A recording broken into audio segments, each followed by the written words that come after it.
This is A Story of Sorts, the podcast mostly about bookish stuff. Footnotes.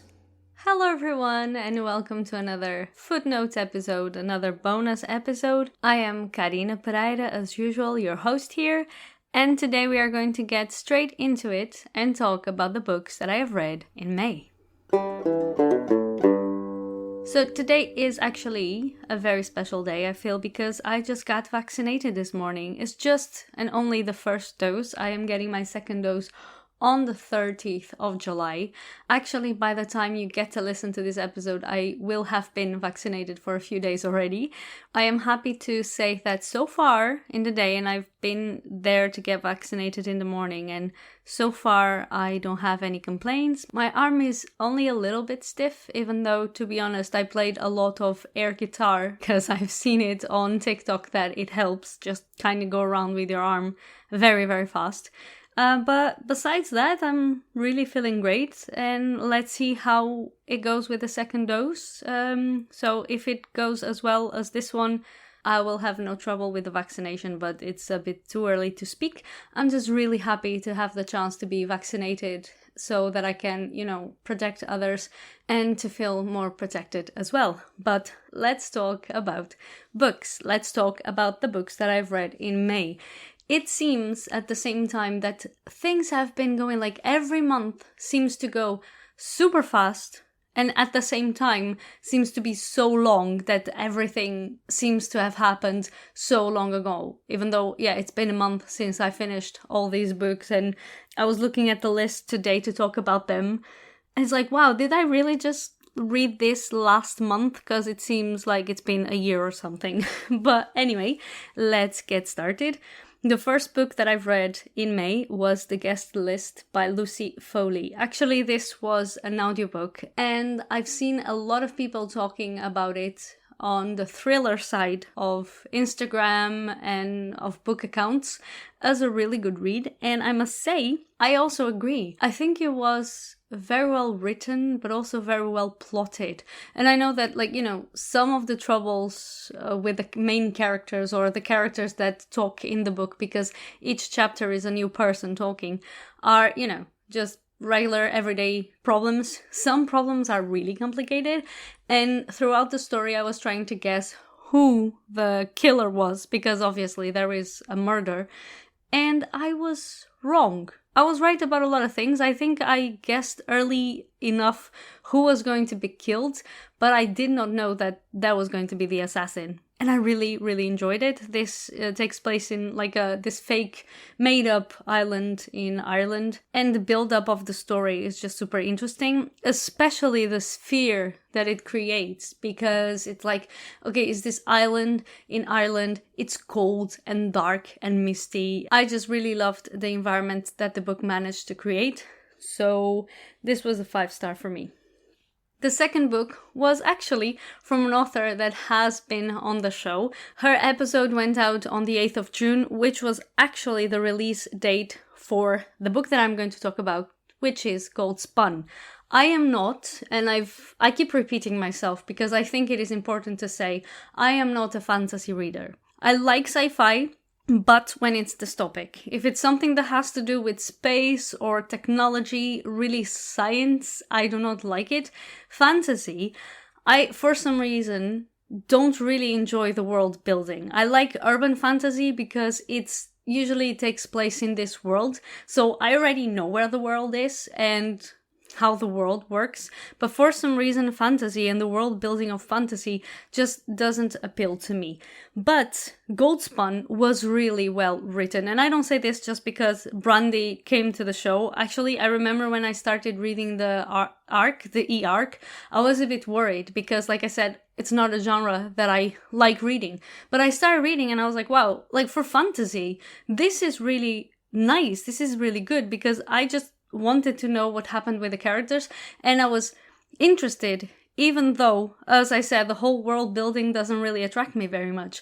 This was a Rumpelstiltskin retelling, and I think Brandie did a great job writing this book. And again, my review comes from a place of someone who does not appreciate the genre that much, But if you are a fantasy reader, I think you will really like this one. And it has at least one sequel. Brandie herself doesn't know if it's going to be more than 2 books, but there is at least a sequel. The next book was also an audiobook, and I picked it up actually because I didn't see a lot of people talking about it on Instagram. I got it from Libro.fm because I am part of their ALC's program, and I thought, yeah, I'm just going this time to pick up a book that's, well, I wouldn't say nobody is talking about, that I haven't seen nobody talk about. And it was The Mermaid of Jeju by Sumi Hahn. And this story actually brought me back a lot to Pachinko. I loved Pachinko. I think I've read Pachinko last month or so. Not last month, but like the month of before. Did I just forget which month is before May? Is that April? That's April. I'm very sorry. Is this a side effect of the vaccination? Oh no, it's just a side effect of my memory and old age. Anyway, so it was The Mermaid of Jeju. It really made me think of Pachinko in the sense that it takes place in Korea as well, but it is also about, Japanese occupation in Korea and during the war and what the American people were doing there.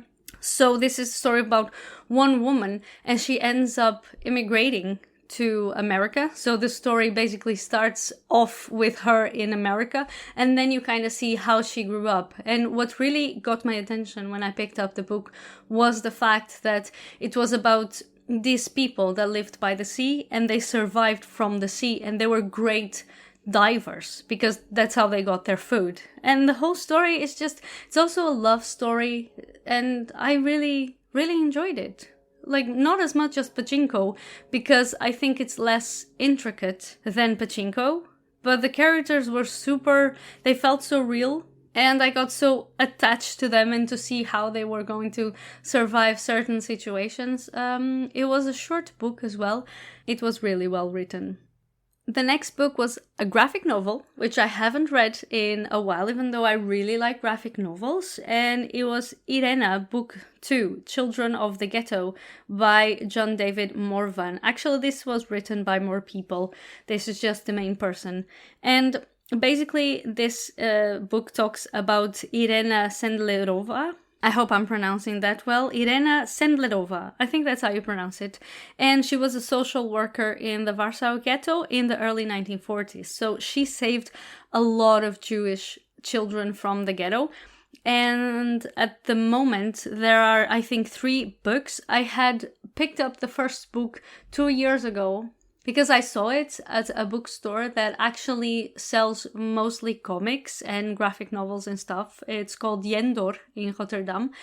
And I enjoyed it so much that it kind of propelled me to read graphic novels in Dutch and eventually to read other books in Dutch. So my boyfriend actually went to this shop again, to Jendor, and he saw that the book 2 was already out and book 3. So he got me book 2. And of course now I am going to complete the collection and get book 3. But I also made a promise this year. I've talked before that I am on a book buying ban. So I am not buying it. Not yet. Unless I find it on Storytel or something, I'm not reading it yet. But it's okay.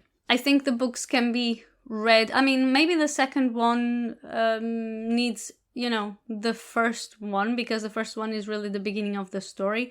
But I think like you can read the first book and still get a grasp of the things that happen. But this was really a very good follow-up. This month I have read quite a few books in Dutch because I am part of a few book clubs, 2 of them for my job, so I'm hosting them right now. And the first one that I've read was called Welkom in het Rijk der Zieken by Hanna Bervoets. It is not, as far as I know, translated into English, but there is one book that she wrote that I actually read this month as well, and it was there is like a book month, actually no, there is a book week in the Netherlands, and this year it was from 29 May until the 6th of June, and Hanna Bervoets wrote that book, because there is always one book that is like the book week book, and she wrote it. And that story is going to be made into a short film, if I am not mistaken, and in English, I think. If again, I read the news very quickly, but if I am not mistaken, it's going to be picked up to become a novel in English. But Welkom in het Rijk der Zieken is the second novel by her that I read, and I really like her. And this book was from the between this one and the other one, which was After, that I read earlier this year.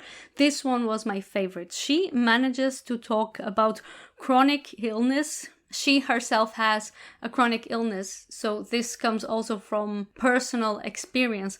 But I have friends who also struggle and deal with this whole situation with not knowing what the diagnosis is, and afterwards knowing what the diagnosis is and having to live with it for their entire lives, and having to deal with especially chronic pain. And she just managed to create like this very metaphorical work within a story that is very, very real. So it's very difficult to explain when you haven't read the book, but I think it was a brilliant depiction of chronic illness. And if it's not translated into English, I really hope it will in the future, because it honestly really deserves translation and really deserves to be read by many more people. And I absolutely loved it.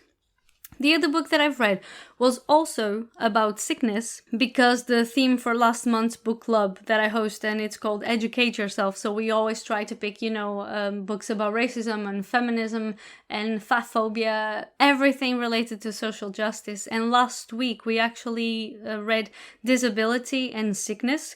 So I had already read one of the books that we discussed, and there was Disability Visibility. And this time we gave the option of people to read 3 books. So one of them was Disability Visibility, which I've read. It was really good. It's just a bunch of essays talking about also chronic illness and other kinds of disabilities. It was super interesting. The other one was Welkom in het Rijk der Zieken. And then the last one was Kleinzeer by Nadia de Vries. Another one that is super interesting, because Nadia, when she was 11, she got diagnosed with a disease that cannot be fixed. And she thought she was going to die by the time she was 14. So she didn't plan for a future. She went to school, but here in the Netherlands, there's you can follow 2 sides in school, let's say, 2 ways. And one way you can go to university, and the other one is more technical, I guess, or like office jobs. So if you have lower grades by the time you are 12, then, it's a little bit more difficult for you to follow the kind of way that will take you to become, let's say, a doctor or architect or stuff like that.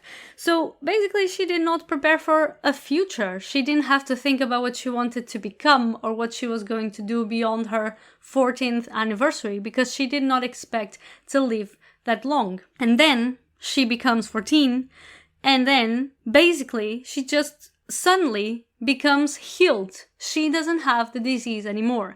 And now she has to deal with this, with the fact that she planned her entire life to die, and now she has to live. And I really like the way that Nadia writes. There are a lot of things in there that are also just making humor, like self-deprecating humor, in the sense that it's such a situation that it's so serious. And you're writing in a way that actually makes people laugh about really, really serious things. And I love that. And I think it's super interesting the way that she also picks up certain situations from, pop culture and growing up in the 90s and stuff like that, in 2000s, and then talks about those situations. So it's not just a memoir, and it's not just about her disease. It's a book that is actually pretty small and pretty quick to read, but it's super interesting. So who knows? Maybe it will get translated into English. Maybe it won't. Listen, just, learn Dutch and then you can read this. So good luck with that. It's worth it. It is worth it. The next book that I have read is called Somebody's Daughter by Ashley C. Ford, and this was basically the opposite of what happened with The Mermaid of Jeju. Basically here I kept hearing people talk about the book, and I got curious. I think again Libre FM had the book on one of their ALC's program, and I listened to it and I thought it was really interesting. I always like memoirs. This memoir kind of sounds or starts off as if it's Ashley talking about her relationship with her father, who is in jail. But I think it's so much more about her relationship with her mother and her family and coming to terms with the fact of why her father ended up in jail. So if you like memoirs and if you like talking, or not talking, but listening and thinking about social justice, about relationship within the family and just, like becoming an adult in certain situations, I think you will very much enjoy this one. The next book was Wat Wij Zagen by Hahn and Bervoets, and this was the book that I mentioned before that was written for the Book Week in the Netherlands, which was in the beginning of this month. And it's a very short story, and it's about this, there's this main character, and she gets a job checking content. So basically people who are hired for Facebook and other platforms to make sure that whatever is online can be viewed by other people. So this is what her job entails. And then of course there's, the people around her life and around her life with her job and work colleagues and everything that happens when you are working in certain conditions, watching certain things. It talks a lot, I think, or it makes you think a lot about ethic, but not just about ethics, because there is also a sapphic relationship in it, so a relationship between two women and what they go through, but also a lot about the relationships between the main character and other people that she dated. And like I said, even though it is a very short story, I think it's very well written, and again, she makes you think, the author makes you think a lot about ethic, and she did this before with After. After, and I've spoken about this book before, is about, in the future, scientists discover this kind of pill that can actually help you if you are in love but you don't want to be in love, or if you are in love like obsessively. So yeah, I think it's kind of curious that she brings so often this idea of ethics to her stories, and she did it again. And if you have the chance again to get your hands on this or to watch the movie when it comes out, and that, as I said, it will be, I think, available in English, well, take your chance. I also finally finished Het Ministerie van Oplossingen by Sanne Rooseboom. And this was also a read that I started for the book club, but not Educate Yourself. This was for the other book club that I am a part of, that I host, called Nieuwetal, where we read easy books for people who already can speak Dutch, people who are trying to speak better through reading. And I enjoyed it because it really made me go back to when I was 9-10 years old and I started reading as something that I do like right now. Like when I became a reader, when I realized, wow, I really love reading. Reading is super cool and I want to continue doing it as much as I can.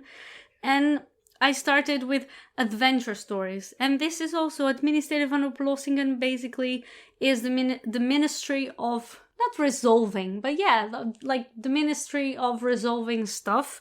And it's about these 3 kids who are friends and they decide to help people solve situations that they got themselves into and, that makes them sad. So they try to work out a way to help these people. And I think, honestly, like for children, it's really fun. Again, I still enjoy children's books, but this is very specific for an age as well, and I still liked it. And if I was a child, I would absolutely love this story. So she has, I think, now 4 books out. So if you are someone who enjoys adventure stories and would like to, read more in Dutch, these are a safe bet. They are not too complicated, but they're still fun to read.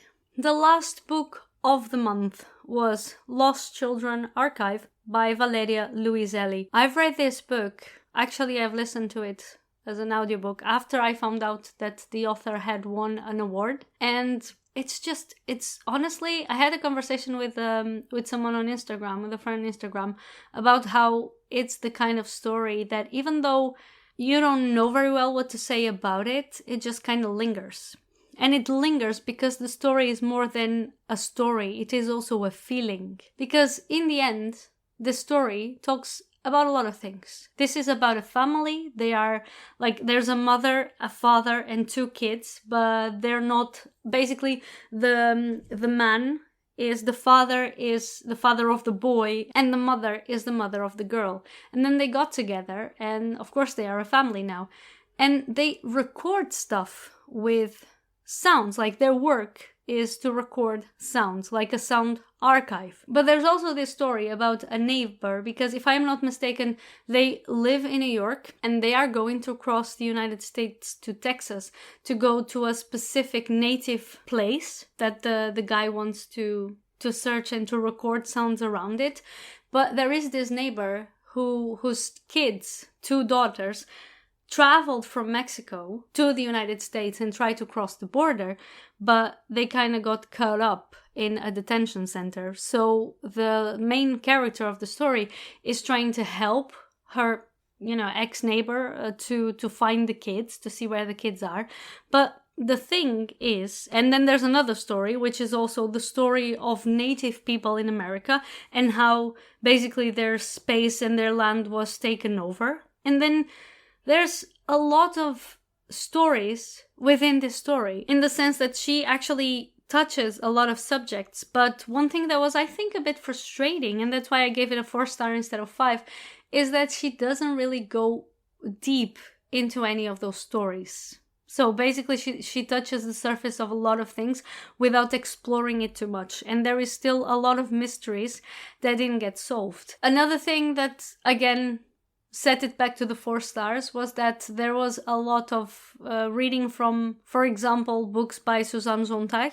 She read a lot of passages from the book. So I was kind of like feeling that I was reading certain books through the book that she was writing, and that felt like I'm looking for another story. And if I want to check, if you want to mention Susan Sontag or whoever, and I can go and check it out, I don't need you to read so many passages of a book to me just to transmit what you want to transmit.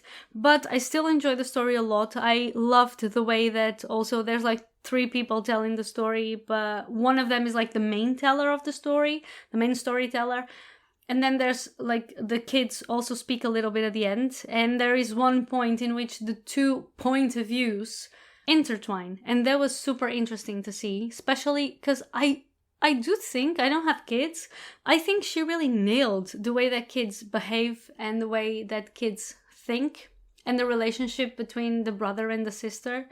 Yeah, again, it's a very, I don't know if it's even a strange book, it's just, it elicits, I think the word is elicits, a lot of emotions, and more than, like I said, a story, is really a feeling, and it kind of lingers onto you. So, still really enjoyed it. 4 stars. It was really, really good.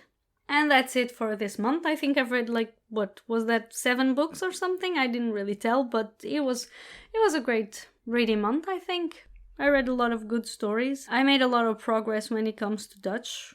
Read 1 novel in Dutch. I'm very proud of myself for that. And I will be back next month with another bonus episode to talk about the books that I have read in June. I am reading, I think, maybe 6 books at the moment. A few books because, well, I really gotta get on with e-arcs, like the advanced reading copies that I requested on Edelweiss. And also because I am preparing for a few more interviews. So I am reading quite a few interesting books from people that I am very excited to interview. So keep an eye out for the podcast. Subscribe if you haven't yet. And I will be back again next week with an interview to another book lover. I'll talk to you then. And thank you for listening. And if you can, take that vaccine, kids.